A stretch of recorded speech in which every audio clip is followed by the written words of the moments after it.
प्रिय विद्यार्थियों, बीए भाग प्रथम की इस व्याख्यानमाला में आपका एक बार फिर से स्वागत है। कुछ दिनों के विराम के पश्चात आज हम फिर वापस मिल रहे हैं।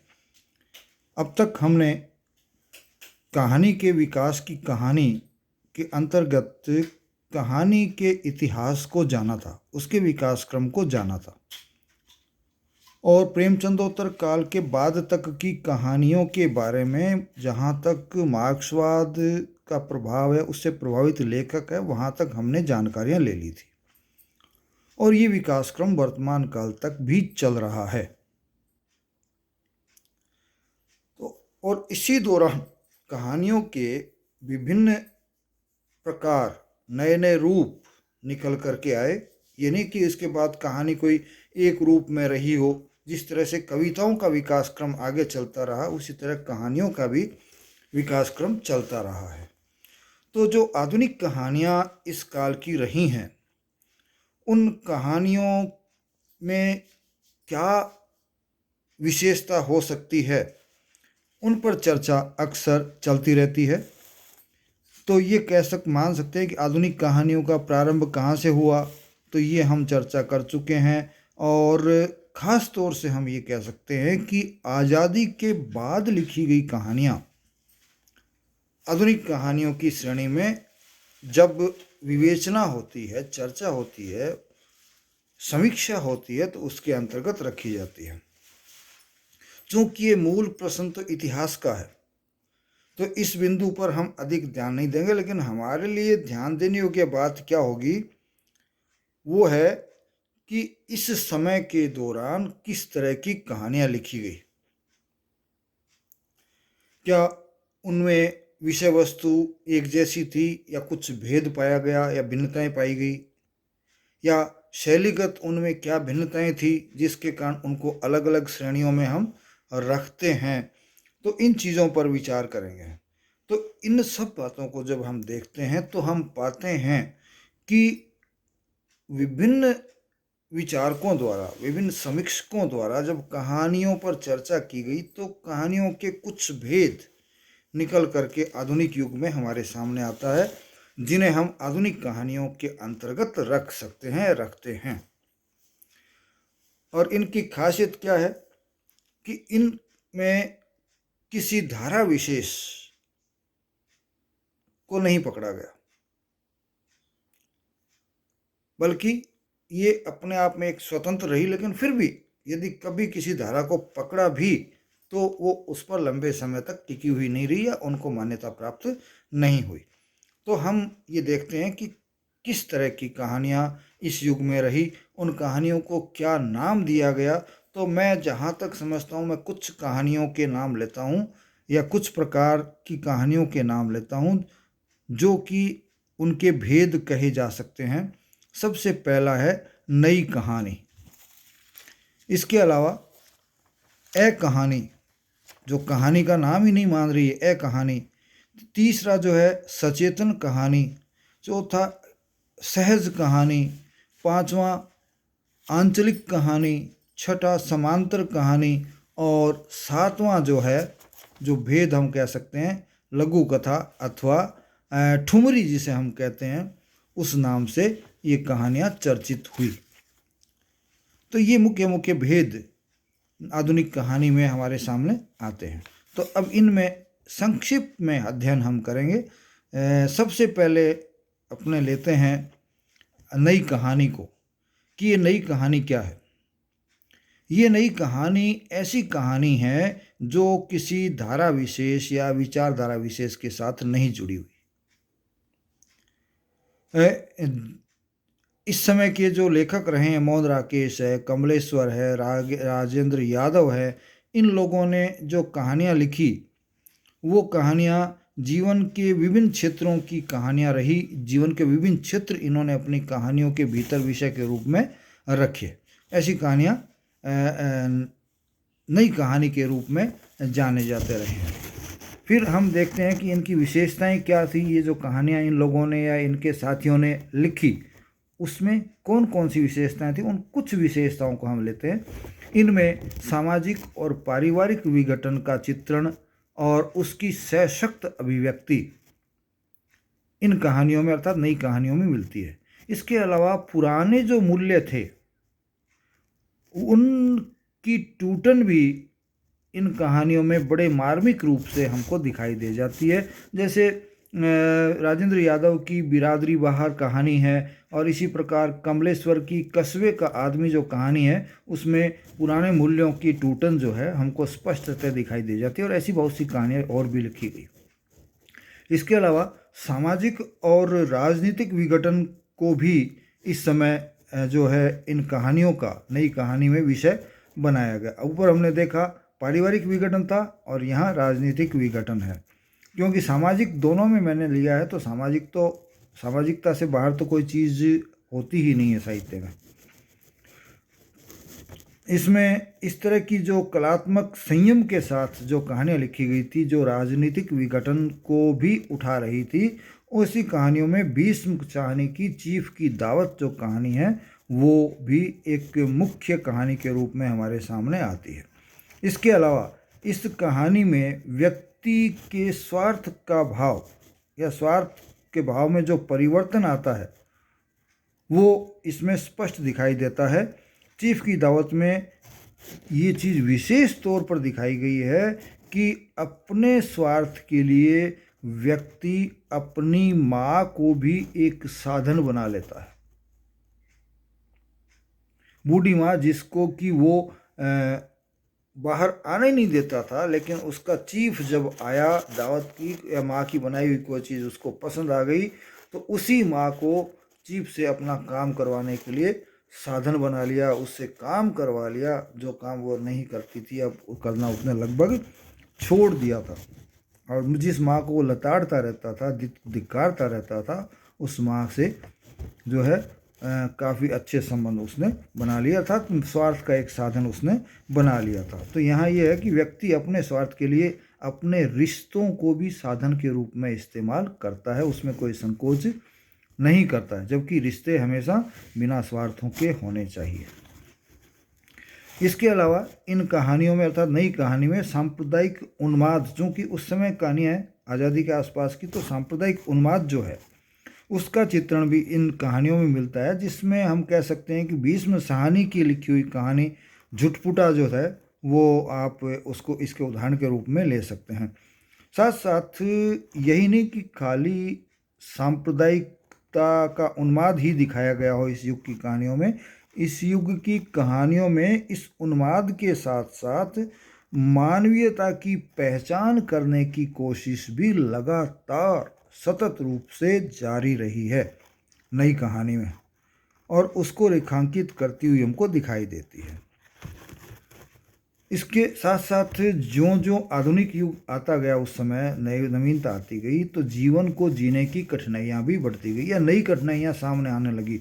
तो उन कठिनाइयों को, कठिनाइयों के नए रूप को भी इन कहानियों में बहुत अच्छी तरह से उकेरा गया है। जिंदगी और जोंक नामक कहानी जो है इसका एक बहुत प्रत्यक्ष उदाहरण हमारे सामने आता है।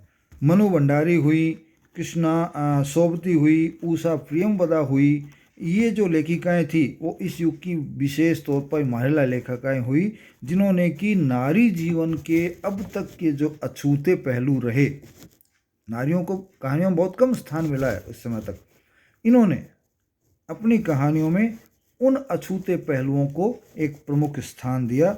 इसके साथ साथ उषा प्रियमवदा की हम कह सकते हैं कि वापसी नामक कहानी है, मनु भंडारी की अकेली नामक कहानी है, और इसके साथ साथ जो कृष्णा सोबती है उसकी कहानी यारों का यार जो है वो अपनी बेबाकी के लिए काफ़ी चर्चित रही है। इन कहानियों का काफ़ी योगदान रहा है इन बातों को स्पष्ट करने में।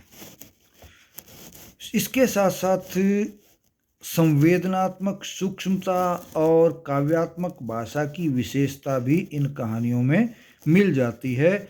निर्मल वर्मा की लवर्स है, लंदन की एक रात है, परिंदे इत्यादि जो कहानियाँ हैं वो इसका एक अच्छा उदाहरण के रूप में हमारे सामने आती है। इन लेखकों के अलावा नई कहानी के लेखकों में हम धर्मवीर भारती, मार्कंडेय, शेखर जोशी, ज्ञान रंजन, शिव प्रसाद सिंह इत्यादि लेखकों के नाम या कहानीकारों के नाम ले सकते हैं। फिर दूसरी जो कहानी इस समय चली वो थी ए कहानी। यह आंदोलन नई कहानी के दौर में ही प्रारंभ हो गया था, लेकिन यह आंदोलन अधिक जोर नहीं पकड़ पाया। यह आंदोलन अपेक्षाकृत हम कह सकते हैं कि संकीर्ण दृष्टिकोण रखता था या संकीर्ण दृष्टिकोण वाला था, और इस आंदोलन के जो साहित्यकार थे या जो कहानीकार थे वे विकृत व बीमार मनोस्थितियों की रचनाएं लिख रहे थे, और इसके यौन संबंधों की जो गंदगी थी उसको भी अपनी कहानियों में इन्होंने मुख्य स्थान दिया, जिससे कि यह आंदोलन अधिक समय तक नहीं चल पाया और शीघ्र ही इस आंदोलन ने दम तोड़ दिया। इसके साथ साथ इस आंदोलन की एक और ख़ास बात है कि असंतुष्ट लोग थे, उन्होंने नई कहानी में भी संतुष्टि नहीं पाई। नई कहानी से पहले की जो हमारी आदर्श और यथार्थवादी कहानियाँ थी उनसे भी उनको संतुष्टि नहीं हुई, समाज से भी ये लोग असंतुष्ट थे। तो ऐसे लोगों द्वारा इस तरह की विकृत मानसिकता की कहानियाँ लिखी गई, जिसे ए कहानी नाम से ही जाना गया। इसलिए इनकी विशेषताओं के अंतर्गत हम कह सकते हैं कि हारी हुई, क्षुब्ध और अभिशप्त जो सामाजिक संवेदनाएं हैं उनकी ये वाहक रही। कैसी? हारी हुई मनोवृत्ति, अभिशप्त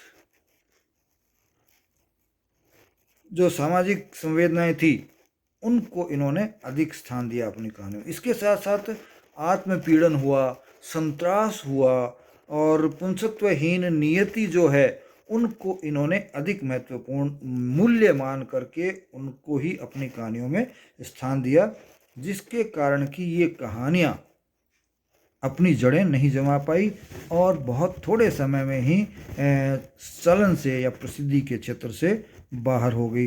रमेश बख्शी हुए, सुदर्शन चौधरी हुए, दूधनाथ सिंह इत्यादि जो है इस युग के प्रमुख कहानीकार रहे हैं।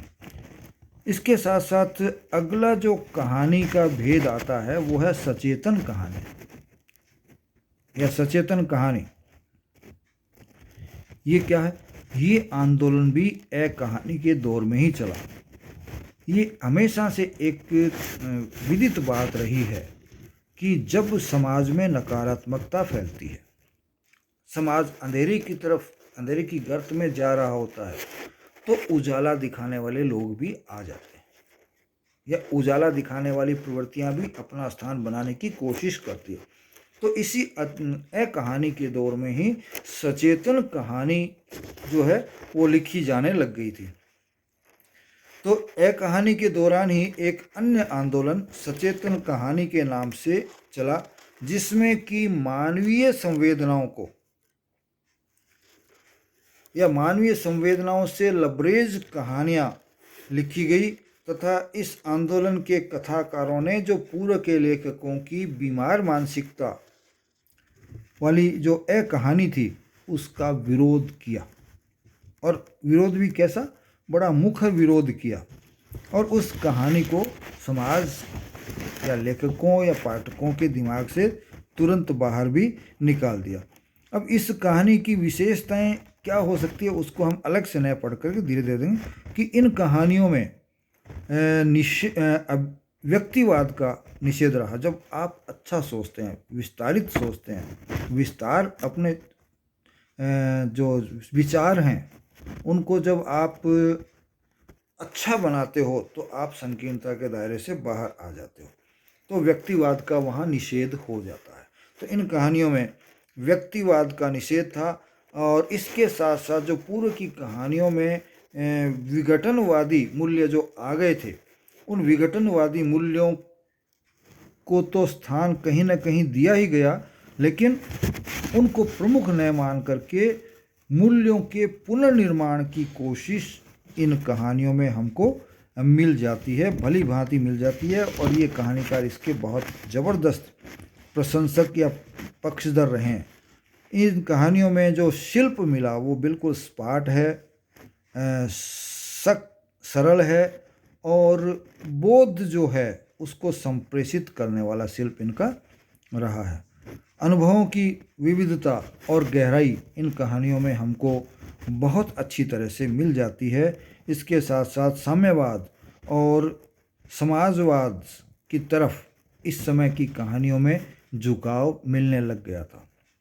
इससे पहले तक प्रेमचंद जी की, यशपाल की, इनकी कहानियों में था, लेकिन वो या तो मार्क्स के प्रभावित थी। हाँ, प्रेमचंद जी की कहानियों के लिए आप कह सकते हो कि वो समाजवाद से लबरेज थी, लेकिन साम्यवाद यशपाल में भी आ गया था और वो प्रभाव इन नई कहानियों में भी हमको दिखाई देता है। और एक और ख़ास बात, इससे पूर्व तक जिन चीज़ों को बुरा मानते थे, जिसे हम एक विषय हम सेक्स कह सकते हैं, उस सेक्स की बातों को भी इस समय के कहानीकारों ने समस्या नहीं माना। उसको स्थान जरूर दिया, लेकिन विकृत रूप को नहीं दिया उसके, बल्कि एक ऐसे रूप को जो समाज में सुधार ला सके, सेक्स के प्रति जागृति उत्पन्न कर सके, इस तरह की कहानियों में उनको स्थान दिया गया। महीप सिंह, मनहर चौहान इत्यादि इस युग के, या जगदीश चंद्र चतुर्वेदी, गंगा प्रसाद विमल जो है, इस तरह के लेखक इस युग के प्रमुख रूप से रहे हैं। अब हम आज इस व्याख्यान में एक और तरह की कहानी या भेद पर चर्चा करेंगे, वो है सहज कहानी। ये सहज कहानी लगभग इनके समय में जो कहानी और सचेतन कहानी थी, यह इनके तुरंत बाद हिंदी साहित्य में चलन में आई थी। 1968 में अमृत राय ने नई कहानियाँ पत्रिका जो है खरीदी थी, और उस नई कहानी पत्रिका में खरीदने के बाद इन्होंने एक नया नाम, नया नारा दिया, जिसमें इन्होंने इस युग की कहानियों को एक नया नाम दिया, जिसे सहज कहानी के रूप में जाना गया, या इसको नया नाम सहज कहानी दिया गया, जिसमें किसी भी प्रकार की बनावट को, किसी भी प्रकार के आडंबर को, बनावट का मतलब कृत्रिम बनावट है, उसको, आडंबर को कोई स्थान नहीं दिया गया। तो ऐसी कहानियाँ भी हमारे आधुनिक काल में कहानियों के भेद के अंतर्गत आती हैं। इसके अलावा 2-3 भेद और बच गए हैं जो हम अगले व्याख्यान में देखेंगे, जैसे आंचलिक कहानी, समांतर कहानी, और तीसरी जो है वो लघु कथा या ठुमरी है, उसको देखेंगे। लेकिन आज हम इतना ही जानेंगे, बाकी हम अगले व्याख्यान में देखेंगे। इसी के साथ जय हिंद, जय भारत।